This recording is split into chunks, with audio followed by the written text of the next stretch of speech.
अकाल पुरुषं ओम द्वितीयं श्री पूर्ण गुरुवरम् ओम तृतीयं मानवताम् ओम चतुर्थं मातृपित्रम् ओम पंचम प्रकृति मान्यतम इति सर्वमंगलम। एक ने हमसे पूछा, तो मूर्तियों के विषय में आपकी क्या राय है? मूर्तियां ये अकाल पुरुष के प्रति सांकेतिक भाषा है। ये महापुरुषों ने मूर्तियों का निर्माण किया है। ये ग्रंथ हैं, इनको पढ़ना सीखो, इनको पढ़ना सीखो। सांकेतिक भाषा है उस अकाल पुरुष के विषय में। जैसे हमने कई बार उदाहरण दिया, एक मूर्ति हमें बड़ी अच्छी लगती है। अब प्रथम वही मूर्ति बनी संसार में, महापुरुषों ने सबसे पहले उसी मूर्ति को बनाया, अकाल पुरुष के विषय में जानकारी भर दी, उसमें सांकेतिक भाषा भर दी। पता है कौन सी मूर्ति है? गणेश। कितनी गजब हमारे महापुरुषों ने अकाल पुरुष के विषय में सारा ज्ञान भर दिया उस मूर्ति में। सिर हाथी का है ना, वाहन चूमा, हाथी की सवारी चूमा। क्या तुलना है, नहीं तुलना, क्या गजब दे दिया सांकेतिक भाषा में। अकाल पुरुष के विषय में बताया कि गणेश किसे कहते हैं कि गणानान्त्वा गणपति गंग हवा महे निधि नान्त्वा निधिपति गंग हवा महे। वेद मंत्र है जिसकी गणना नहीं की जा सकती, जो विराट है, जो विराट है, जिसकी गणना की ही नहीं जा सकती, वो गणेश अर्थात मतलब अकाल पुरुष। कैसा है वो? बड़े बड़े कान हैं उसके, मतलब ऐसे मत समझना हाथी कान लगा दिए हो। बड़े बड़े कान का मतलब वो सबकी सुनता है, गरीब बोलो अमीर बोले सबकी सुनेगा, पापी बोले पुण्य आत्मा बोले सबकी सुनेगा। बड़े बड़े कान है, सांकेतिक भाषा है ये, वो सबकी सुनने वाला है। उसकी छोटी छोटी आंखें हैं, वो दूरदृष्टि है। उसका एक ही दांत है, हाथी के दो दांत होते हैं, खाने का और दिखाने का और कथनी करनी में अंतर। ये तो संकेत हुआ, मुहावरा है ना, मुहावरा ये खाने के दांत और दिखाने के, मुहावरा है ना ये। अर्थ क्या हुआ इसका? कथनी करनी में। लेकिन जो अकाल पुरुष है उसकी कथनी करनी में अंतर नहीं, उसका एक ही दांत है। लंबी नाक, नाक प्रतीक किसका है? कि नाक कट गई, नाक किसका प्रतीक होगा? सम्मान का। उसके बराबर सम्मान्य कोई नहीं है, उसके बराबर सम्मान्य कोई नहीं है। ठीक है। मोटा पेट, पेट मोटा कब होता है? जब आदमी छक लेता है, जब खाना, तभी तो होता है मोटा पेट हो जाता है। अर्थ क्या है इसका? वो छका हुआ है, तुम्हारी कुछ चीज नहीं चाहिए उसे तुम्हारी कोई चीज नहीं चाहिए। एक हाथ में लड्डू रखे हैं, एक हाथ ऐसा है, इसको क्या कहते हैं? अभय मुद्रा। हाथ में लड्डू हैं, पीछे एक पे है अंकुश, एक पे है नागपाश। देखा होगा गणेश मूर्ति।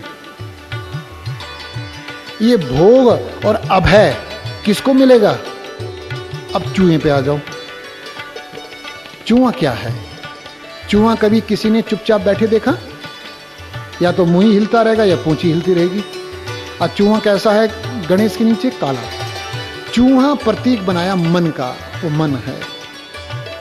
मन को जिसने अकाल पुरुष का आसन बना दिया, मन के ऊपर जब अकाल पुरुष को बिठा दिया तो अभय और भोग दोनों मिलेंगे, अभय और भोग दोनों मिलेंगे। जब नाम का अभ्यास करते हो, योग निंद्रा और मूसक क्रिया करते हो, हम नहीं कहते बार बार श्वास पे ध्यान मत देना, नाम को पकड़ो, नाम को पकड़ो। जब योग निद्रा और मूसक क्रिया करते हो, नाम को पकड़ने के लिए क्यों कहते हैं हम कि नाम को पकड़ने से मन आसन बन जाता है अकाल पुरुष का। मन आसन बन जाता है अकाल पुरुष का। तो चूहा मन का प्रतीक है, मन के ऊपर बिठा दो। अगर नहीं बिठाओगे मन के ऊपर तो क्या है, फिर अंकुश हर एक काम में बाधा होगी। नागपाश बंधन में बंधोगे और बंधन में बंधोगे और मुसीबतों में बंधोगे। ठीक है। अब देखो अकाल पुरुष का परिवार है, देखो ना हमारे महापुरुषों ने क्या सुंदर कही। अकाल पुरुष की 2 पत्नी हैं, रिद्धि सिद्धि। पत्नी का मतलब ये समझ लेना है कि उनका कोई महिला है, सांकेतिक भाषा में हमारे महापुरुषों ने समझाया है। अकाल पुरुष की 2 हैं शक्तियां, रिद्धि और सिद्धि। 2 बेटे शुभ और लाभ, बेटी संतोष। जब अकाल पुरुष का आह्वान किया जाता है, ये सब साथ आते हैं, रिद्धि सिद्धि शुभ लाभ और संतोष। समझ रहे हो मेरी बात? गोस्वामी तुलसीदास जी महाराज ने बालकांड के 2 श्लोक में स्पष्ट किया है अकाल पुरुष किससे प्रकट होता है, किससे प्रकट होता है। भवानी शंकरौ वंदे श्रद्धा विश्वास रूपिणो याभ्याम बिना न पश्यन्ति सिद्धः स्वान्तः स्थमीश्वरम। श्रद्धा और विश्वास, भवानी और शंकर क्या हैं? श्रद्धा और विश्वास। और गणेश उत्पत्ति किससे है? शंकर से नहीं है, किससे है? भवानी से। समझना है, सूत्र समझना है। विश्वास से नहीं पैदा होता वो अकाल पुरुष। विश्वास टूट भी जाता है, विश्वास अंधा भी हो सकता है, विश्वास से पैदा नहीं होता वो अकाल पुरुष। किससे होता है? श्रद्धा, श्रद्धा से। भवानी शंकर बंदो श्रद्धा विश्वास रूपिणो। भवानी श्रद्धा का प्रतीक है, शंकर विश्वास का प्रतीक है।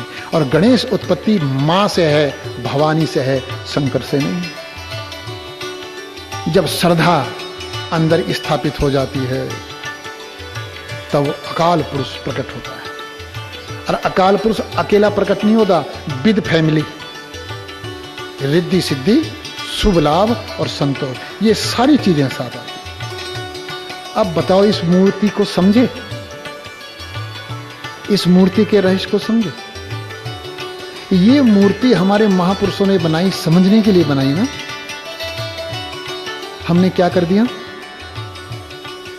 वो आरती करनी शुरू कर दी। ये जितनी मूर्तियां बनाई हैं हमारे महापुरुषों ने, उसमें अकाल पुरुष परमात्मा का रहस्य छिपा हुआ है। हजारों साल पुरानी मूर्तियां हैं, ये नई नई नहीं बनी। हजारों साल पुरानी मूर्तियां हैं, ये बनाई गई हमारे महापुरुषों ने हमें समझाने के लिए। कागज नष्ट हो जाता है, ग्रंथ नष्ट हो जाते हैं, मूर्तियां नष्ट नहीं होती। इसलिए महापुरुषों ने मूर्तियां बनाई। मूर्तियों के रूप में वो ज्ञान अगली पीढ़ी तक पहुंचाने के लिए रखा गया। मूर्तियां नष्ट नहीं होंगी। समझ रहे हो हमारी बात? ये धार्मिक शोषण की चर्चा हो रही थी। जय जय हो, जय परम धाम जय हो, जय हिंद जय जय हो।